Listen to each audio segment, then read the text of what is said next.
Hello everyone, नमस्कार प्यारे विद्यार्थियों, स्वागत है आप सभी का आपके अपने यूट्यूब चैनल अरावली क्लासेस पर। साथियों, आप सभी के बीच में लेकर उपस्थित हूँ एक बहुत ही धमाकेदार क्लास। इस क्लास के अंदर जो क्वेश्चन अपन पढ़ने वाले हैं टॉप 30 क्वेश्चन पढ़ने वाले हैं। कितने? टॉप 30 क्वेश्चन आप सभी को इस वीडियो में कवर करवाने वाला हूँ, जो कि आपके रीट पात्रता, रीट एंड आपके बीएसटीसी और पीटीटी एग्जाम की दृष्टि से काफ़ी ज़्यादा महत्वपूर्ण है।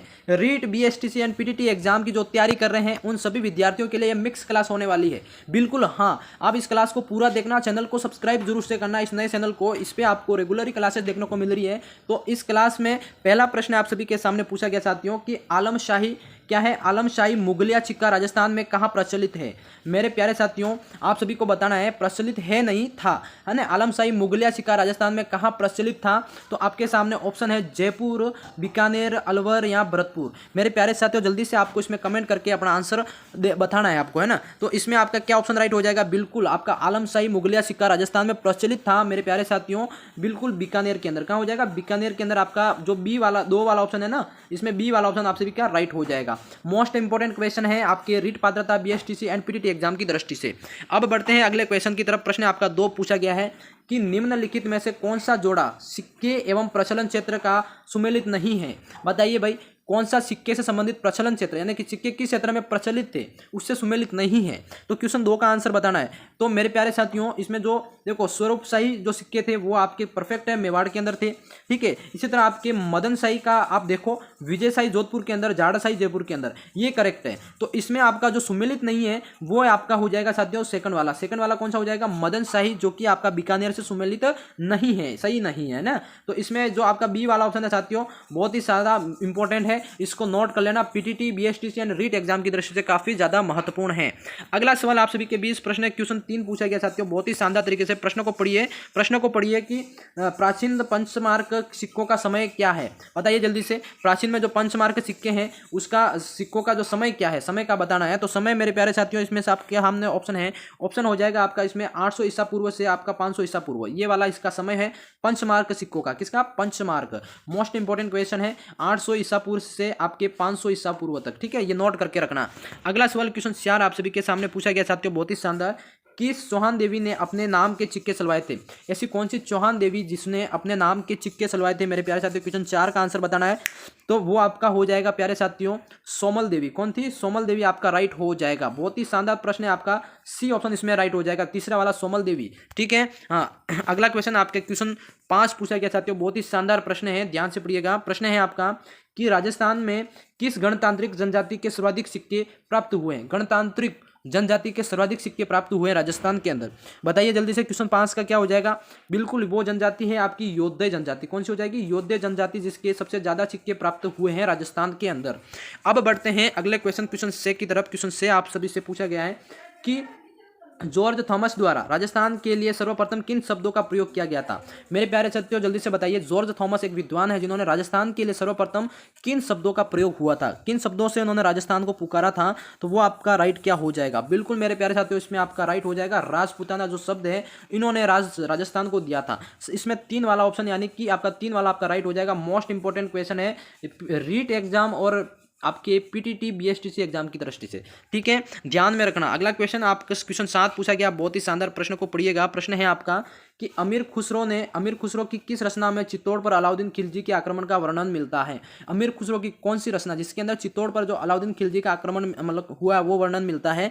तो क्वेश्चन 7 का आंसर देना है। इसमें आपका राइट हो जाएगा प्यारे साथियों खजाइन उल फतह। कौन सा हो जाएगा? खजाइन उल फतह, यानी कि साथियों इसमें आपका सेकंड नंबर, यानी कि फर्स्ट नंबर आपका राइट हो जाएगा। खजाइन उल फतह के अंदर आपका अलाउद्दीन खिलजी का चित्तौड़ के ऊपर आक्रमण का वर्णन मिलता है। समझ गए सभी? मोस्ट इंपोर्टेंट क्वेश्चन है, इसको 3 स्टार लगा दो। अगला क्वेश्चन आप सभी के बीच पूछा गया साथियों, क्वेश्चन 8 है, ध्यान से प्रश्न को पढ़ना है। प्रश्न है आपका कि अर्ली चौहान डायनेस्टीज के लेखक बताने हैं। अर्ली चौहान डायनेस्टीज के लेखक कौन है? तो क्वेश्चन 8 का आंसर भाई दीजिए जल्दी से। क्या राइट हो जाएगा इसमें? बिल्कुल दशरथ शर्मा। दशरथ शर्मा आपका जो सेकंड क्वेश्चन है, 2 वाला नंबर आपका राइट हो जाएगा। दशरथ शर्मा जो कि अर्ली चौहान डायनेस्टीज के लेखक है। मोस्ट इंपोर्टेंट क्वेश्चन आपके रीट पात्रता एग्जाम की दृष्टि से। अगला क्वेश्चन है आप सभी के बीच साथियों क्वेश्चन 9। क्वेश्चन 9 पूछा गया है कि राजस्थान शब्द का प्रयोग सर्वप्रथम किसने किया था? राजस्थान शब्द का सर्वप्रथम प्रयोग करने वाला कौन था? बिल्कुल मेरे प्यारे साथियों कर्नल जेम्स टोड। कौन हो जाएंगे? कर्नल जेम्स टोड, जो कि राजस्थान के इतिहास इतिहासकार है। मोस्ट इंपॉर्टेंट सेकंड बी वाला ऑप्शन आपका राइट हो जाएगा। इसी तरह क्वेश्चन आपका 10 पूछा गया साथियों, बहुत ही शानदार प्रश्न को ध्यान से पढ़ना है फिर आंसर देना है। क्वेश्चन है आपका कि आबू के अभिलेख के लेखक कौन है। आबू के जो अभिलेख है इसके लेखक कौन है, तो इसका बताना है आंसर। बिल्कुल मेरे प्यारे साथियों, क्वेश्चन का आपका राइट हो जाएगा शुभचंद्र। कौन सा हो जाएगा? शुभचंद्र, यानी कि फर्स्ट ऑप्शन आपका आबू के शिलालेख का अभिलेख का लेखक है। समझ गए सभी? एक वाला ऑप्शन आप सभी का मोस्ट इंपोर्टेंट राइट हो जाएगा। अगला सवाल आप सभी के बीच साथियों पूछा गया क्वेश्चन 11। क्वेश्चन 11 को ध्यान से पढ़ना है फिर आंसर देना है ना। क्वेश्चन 11 क्या पूछा गया आप सभी के सामने? चित्तौड़ के आसपास के क्षेत्र को किस जनपद के रूप में जाना जाता है? चित्तौड़ का जो आसपास का एरिया है इसको किस जनपद के रूप में जाना जाता है? तो वो आपका हो जाएगा मेरे साथियों सीवी जनपद। कौन सा हो जाएगा? सीवी जनपद, यानी कि तीसरा वाला आपका मोस्ट इंपोर्टेंट क्वेश्चन है। समझ गए सभी? हाँ, अब अगले क्वेश्चन की तरफ बढ़ेंगे। अगला क्वेश्चन आपका क्वेश्चन 12 पूछा गया है। क्वेश्चन 12 है आपका साथियों कि प्राचीन शिलालेखों में जालोर को किस नाम से जाना जाता है? बताइए जल्दी से, प्राचीन शिलालेखों में जालोर को किस नाम से जाना जाता था? तो ये प्रश्न है, इसका आंसर देना है सभी को। जाबलीपुर के नाम से। किसको? जाबलीपुर के नाम से जाना जाता था जालोर को। समझ गए सभी? जालोर की बात हो रही है यहाँ पे। इसमें बी वाला ऑप्शन यानी कि सेकंड नंबर आप सभी का राइट हो जाएगा। अगला सवाल है मेरे प्यारे साथियों क्वेश्चन 13। सीवी जनपद की जो राजधानी है वो बतानी कहाँ थी? जल्दी से। बिल्कुल मेरे प्यारे साथियों, सीवी जनपद की जो राजधानी थी वो आपकी हो जाएगी कहाँ थी? जल्दी से क्वेश्चन 13 का आंसर देना है मध्यमिका। कौन सी थी? राजधानी थी मध्यमिका, यानी कि सेकंड नंबर का जो ऑप्शन है आपका राइट हो जाएगा। बी ऑप्शन बोलो या दो बोलो, आपका राइट हो जाएगा। अगला क्वेश्चन आपका 14 पूछा गया साथियों, मोस्ट इंपोर्टेंट है कि शरणवाही नगर क्या है? शरणवाही नगर किस नगर का ऐतिहासिक नाम है? किस नगर का ऐतिहासिक नाम है? तो आपका हो जाएगा मेरे प्यारे साथियों आपका जो सिरोही है ना, सिरोही का शहर का ऐतिहासिक नाम है जो कि शरणवाही नगर के नाम से जाना जाता था। ठीक है, हाँ। अगला क्वेश्चन आप सभी के बीच क्वेश्चन 15 पूछा गया, मोस्ट इंपोर्टेंट प्रश्न को ध्यान से पढ़ना है। प्रश्न है आप सभी के बीच में कि 1 मिनट। प्रश्न है आपका प्राचीन भारत में जो विराट नगर किस जनपद की राजधानी थी? प्राचीन भारत में जो विराट नगर है किस जनपद की राजधानी थी? वो आपका हो जाएगा मत्स्य जनपद की। किसकी? मत्स्य जनपद, यानी कि फर्स्ट ऑप्शन आपका मोस्ट इंपोर्टेंट क्वेश्चन हो जाएगा। अगला क्वेश्चन है आप सभी के बीच साथियों क्वेश्चन 16 कि किस ताम्रपत्र से रानी कर्मावती के जौहर का पता चलता है? किस ताम्रपत्र से रानी कर्मावती के जौहर का पता चलता है? जल्दी से, मोस्ट इंपोर्टेंट क्वेश्चन है आपका। हाँ, वो ताम्रपत्र का नाम बताना है। वो आपका हो जाएगा मेरे प्यारे साथियों मोस्ट इंपोर्टेंट है एक वाला, यानी कि पूर्व ताम्रपत्र। कौन सा हो जाएगा? पूर्व ताम्रपत्र। मेरे प्यारे साथियों ध्यान रखना, ये इससे संबंधित प्रश्न पूछा ही जाता है। पूर्व ताम्रपत्र, यानी कि बीएसटीसी वालों ध्यान से सुनो, बीएसटीसी वालों और पीटीटी वालों, ये आप भी कान खोल के सुनो इसमें। और रीट वाले तो सभी को पता ही है किस तरह के प्रश्न आते हैं, तो आप सभी को इसमें कॉमन क्लास है, ध्यान रखना। पूर्व ताम्रपत्र जो कि रानी कर्मावती के जौहर का उल्लेख मिलता है। अगला सवाल क्वेश्चन 17। क्वेश्चन 17 पढ़िएगा, मोस्ट इंपोर्टेंट प्रश्न। क्वेश्चन 17 है किसानों से वसूल की जाने वाली विविध लाख बागों का उल्लेख किस में प्राप्त होता है? बताओ, किसानों से जो वसूल की जाने वाली विविध लाख बाग कर है जो किस में उल्लेख है, जो किससे प्राप्त होता है? क्वेश्चन 17 का आंसर देना है। बिल्कुल, क्वेश्चन 17 का जो आंसर है वो आपका इसमें हो जाएगा चिकली ताम्रपत्र। कौन सा हो जाएगा? चिकली ताम्रपत्र, यानी कि सेकंड नंबर आपका मोस्ट इंपोर्टेंट क्वेश्चन हो जाएगा। समझ गए सभी? चिकली ताम्रपत्र। ठीक है, हाँ। अब अगले प्रश्न की तरफ बढ़ेंगे। क्वेश्चन आपका 18 पूछा गया, मोस्ट इंपोर्टेंट क्वेश्चन 18 है आपका कि बिजोलिया अभिलेख का काल बताना है। बिजोलिया जो अभिलेख है उसका काल क्या हो जाएगा? मोस्ट इंपोर्टेंट क्वेश्चन आप सभी के सामने। वो आपका काल है साथियों मोस्ट इंपोर्टेंट ये वाला। कौन सा वाला हो जाएगा इसमें? ध्यान रखना, 1170 ईस्वी का। कौन सा? 1170 ईस्वी का, यानी कि सेकंड नंबर आपका राइट हो जाएगा बिजोलिया अभिलेख का कार्यकाल। समझ गए सभी? हाँ। इसी तरह अगले सवाल की बात करेंगे। इसमें अगला सवाल आप क्वेश्चन 19 की बात करें तो वो है आपका बिजोलिया अभिलेख के अनुसार सांबर झील का निर्माण चौहान वंश के किस शासक ने करवाया था? बताओ भाई, बिजोलिया अभिलेख के अनुसार उसमें बताया गया है कि सांबर झील है जिसका निर्माण किस चौहान शासक ने करवाया था?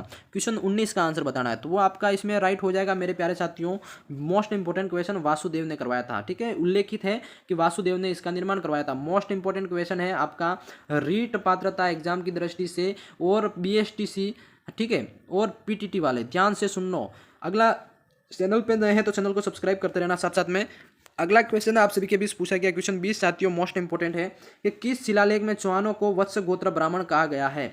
किस शिलालेख में चौहानों को वत्स गोत्र ब्राह्मण कहा गया है? तो मेरे प्यारे साथियों वो आपका राइट हो जाएगा इसमें, वो आपका हो जाएगा बिजोलिया शिलालेख। बिजोलिया शिलालेख, यानी कि इसमें ये वाला ऑप्शन आपका राइट हो जाएगा। तीसरा वाला ऑप्शन आपका मोस्ट इंपोर्टेंट है, बिजोलिया शिलालेख में आपका वत्स गोत्र ब्राह्मणों को वत्स गोत्र कहा गया है ब्राह्मणों को। ठीक है, हाँ। अगला सवाल आप सभी के बीच में क्वेश्चन 21 पूछा गया, मोस्ट इंपोर्टेंट प्रश्न को पढ़िएगा। घटियाला शिलालेख का संबंध मंडोर शाखा के किस प्रतिहार शासक से है?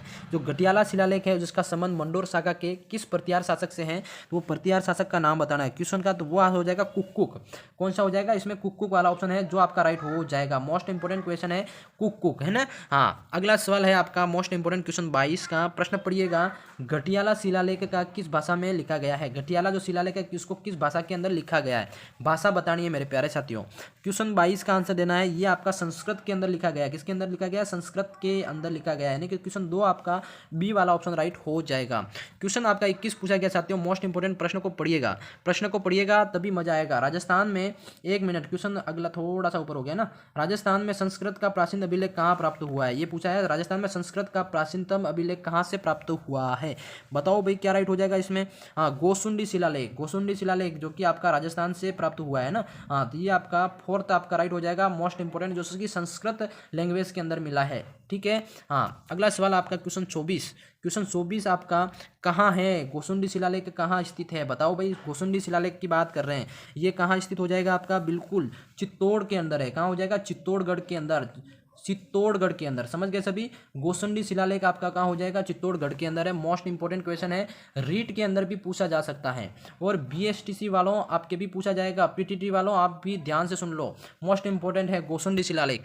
अगला सवाल आपका क्वेश्चन 25 को ध्यान से पढ़िए। क्वेश्चन 25 है आपका कि गोसुंडी शिलालेख किस लिपि में लिखा गया है? किस लिपि के अंदर लिखा गया है? संस्कृत भाषा में तो है, पर किस लिपि में लिखा गया है? वो लिपि आपकी हो जाएगी ब्राह्मी लिपि। कौन सी हो जाएगी? ब्राह्मी लिपि के अंदर लिखा गया है भाई, ध्यान रखना है। ब्राह्मी लिपि के अंदर आपका ये शिलालेख मिलता है।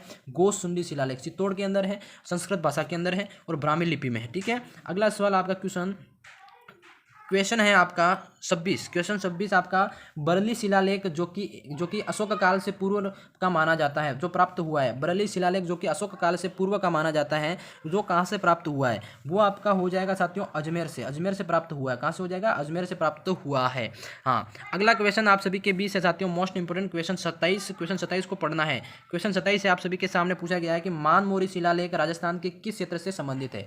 मानमोरी शिलालेख राजस्थान के किस क्षेत्र से संबंधित है? ये आपका हो जाएगा चित्तौड़ से संबंधित हो जाएगा। कहाँ से? चित्तौड़ में इसका वो है। ठीक है। हाँ, अगला क्वेश्चन आप सभी के सामने क्वेश्चन 28 पूछा गया साथियों। बहुत ही शानदार प्रश्न को पढ़ना है कि जो बड़वा ग्राम है, क्या बड़वा ग्राम कहाँ है? कोटा से कितने मोखरी यूप अभिलेख प्राप्त हुए हैं? कोटा यानी कोटा के अंदर बड़वा ग्राम में से कितने मोखरी यूप अभिलेख प्राप्त हुए हैं मेरे प्यारे साथियों? क्वेश्चन 28 का आंसर देना है। तो आपका हो जाएगा 3 प्राप्त हुए हैं। कितने हो गए इसमें?